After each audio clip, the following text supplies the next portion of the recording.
video, we will be discussing the global economy, particularly Keynesianism and Neoliberalism.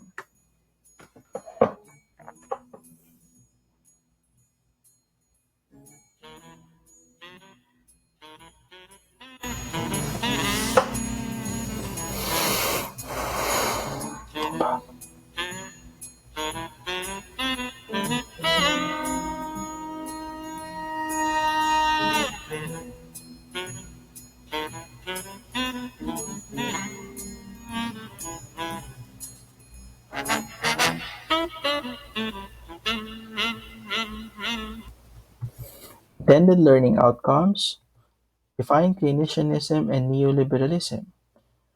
Identify the actors of Keynesianism and Neoliberalism. Number 3, explain the role of international financial institutions in the creation of a global economy. Number 4, equip students with 21st century learning and develop higher order thinking skills that will lead towards a deeper understanding of global economic structures, as well as articulate a stance on global economic integration and how it impacts the Philippines. Now I'd like you to meditate on the song and on the picture.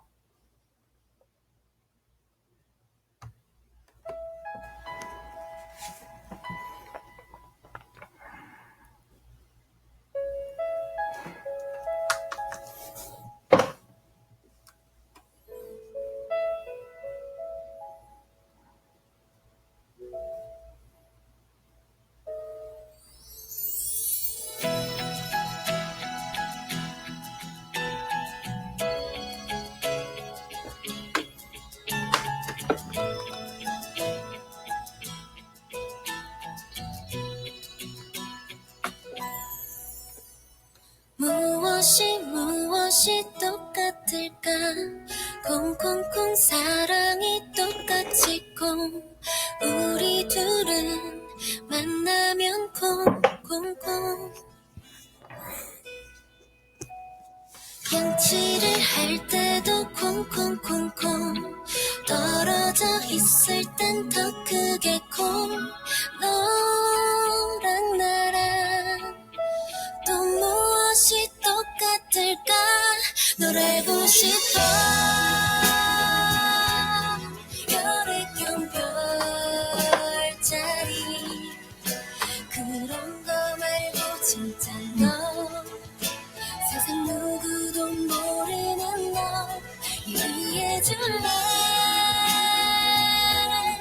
기억의 시작부터 첫 번째 거짓말과 첫사랑 빼고 모두 알고 싶어.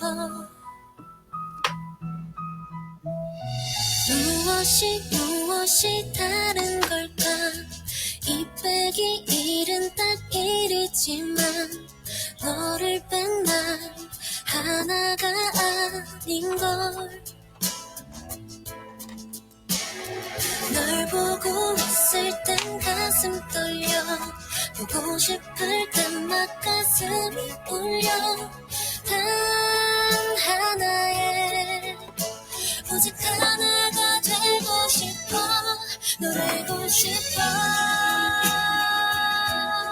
별의경 별자리 그런 거 말고 진짜 너 세상 누구도 모르는 너 이해해줄래?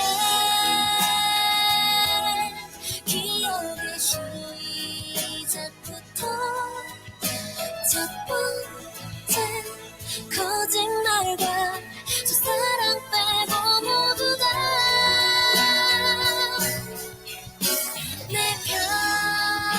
별자리 상처투성 이별 소심하고 외롭고 까칠해. 네 혼자서 생각하고 혼자 상처받는 걱정이야. 날 읽어줄래 혈액형 별자리 그런 거 말고 진짜 나 세상 누구도 모르는 나 얘기해줄게 기억의 시작부터 첫 번째 거짓말과 첫사랑 빼고 모두 알려줄게. 그러니까 첫사랑은 왜 안 알려줘? Now, what is the message of the picture and the song? It's all about courtship, and if you have experienced courtship, it's all about competition. A competition is a situation in which someone is trying to win something or be more successful than someone else. Now, if you have experienced courting a lady, of course, you have to put into yourself that you may either win that particular lady or you may either lose. Now, probably some of you are fighting for attention, probably some of you are competing for love, probably some of you are competing for good grades, etc. But then again, competition brings out the best in you and the best out of you. Now, what is the relationship of the word competition to our discussion? Now, competition in the sense that the idea of Keynesianism and neoliberalism are the two solutions for uh, the previously mentioned topic, the Great Depression. So let's try to discuss one by one each. Number one, what do we mean by Keynesianism? Keynesianism is the idea introduced by John Maynard Keynes that helps the economic policies of developed countries. It also aims to understand the causes of the Great Depression.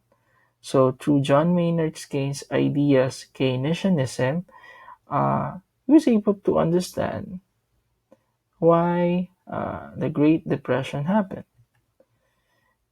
Also, the Keynesianism idea introduced solution to the problem of the Great Depression during those times.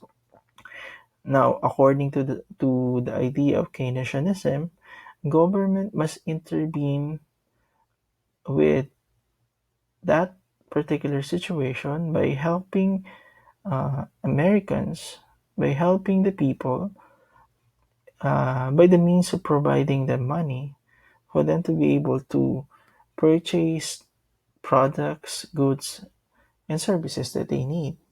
Also, another thing is uh, the government should provide capital for those people who would like to establish a small business. Actually, is being practiced now by our government in the form of ayuda for those Filipinos, the poorest of the poor. All right, so this is actually the practice of the idea of Keynesianism. Now, how does Keynesianism work? Now, in his book, The General Theory of Employment, Interest, and Money, John Maynard Keynes introduced that market-generated equilibrium resulted in unemployment, which causes a decrease in demand. This in turn relates to the decrease of investment and production. So, according to John Maynard Keynes, there comes a time that the market will reach its equilibrium, resulting into unemployment and a decrease in demand. So, the solution to this is for government to intervene if in case uh, there's unemployment and if in case there is a decrease in investment. As mentioned a while ago, that the government must help its people by providing money and help those people who would like to establish business by giving them capital. So the question is, where will the government get its fund to sustain the needs of the people? So we now move on to the idea of liberal interventionism. So what do we mean by this? It influenced states to invest in big governments and shape the post-war global economic order that is grounded on the Keynesianism compromise and promoting open markets without undermining the protection of the society and the domestic markets. So foreign investment are encouraged in a country provided that they will respect the society and of course they will respect domestic markets. So what's the importance of foreign investment? For people, it's a source of jobs, it's a source of employment. For the government, it's a source of revenue in the form of taxes. Now we move on to the next concept, neoliberalism. Neo coming from the word new, or which means new, and liberalism, which means freedom. Combining both, it means new form of freedom. Now, what do we mean technically by the term neoliberalism? It is actually grounded in the idea of Friedrich Hayek and Milton Friedman, and its aims is to have an unregulated market with as little state intervention as possible. So it is similar to the idea of Adam Smith. The idea of Adam Smith that is all about laissez-faire or let alone policy, meaning the government must not intervene in business.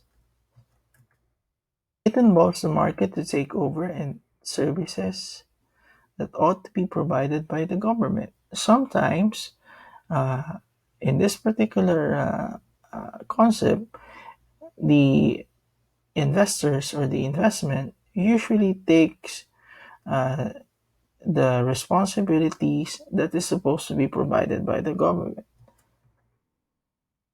Now, we move on to the next idea. It's all about Washington Consensus.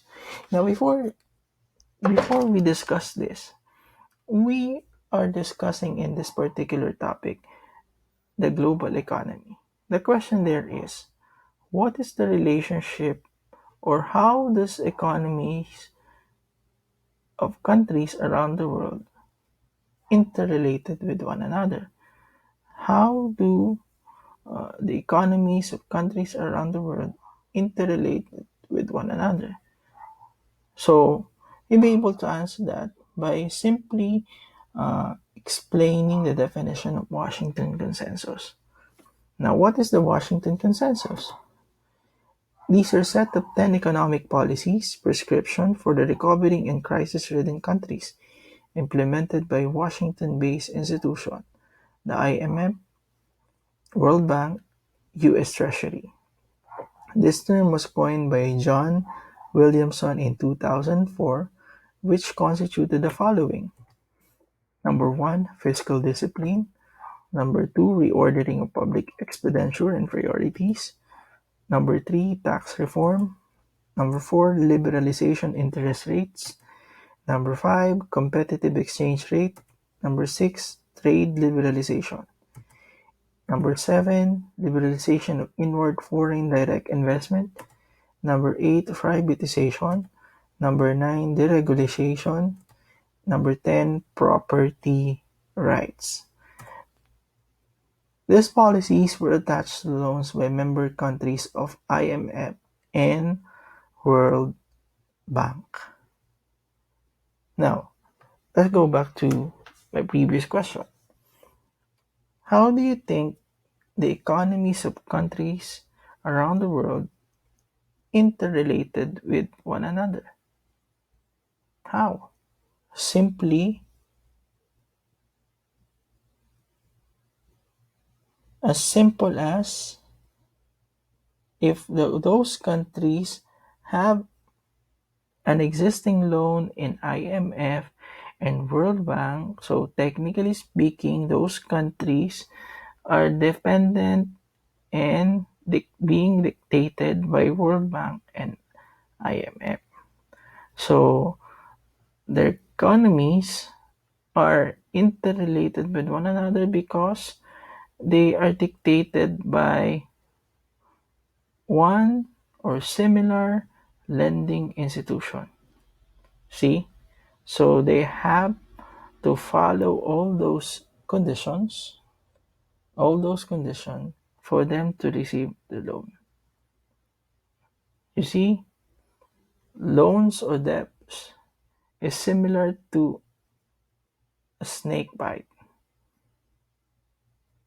You will only realize that you're about to die because of the venom of the snake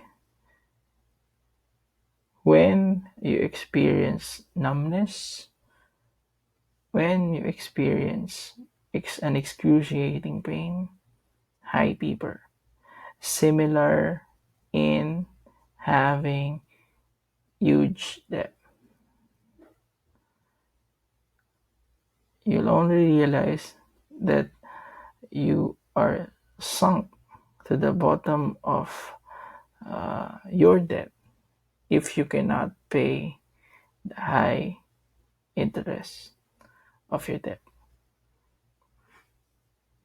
Questions? Having none, class dismiss.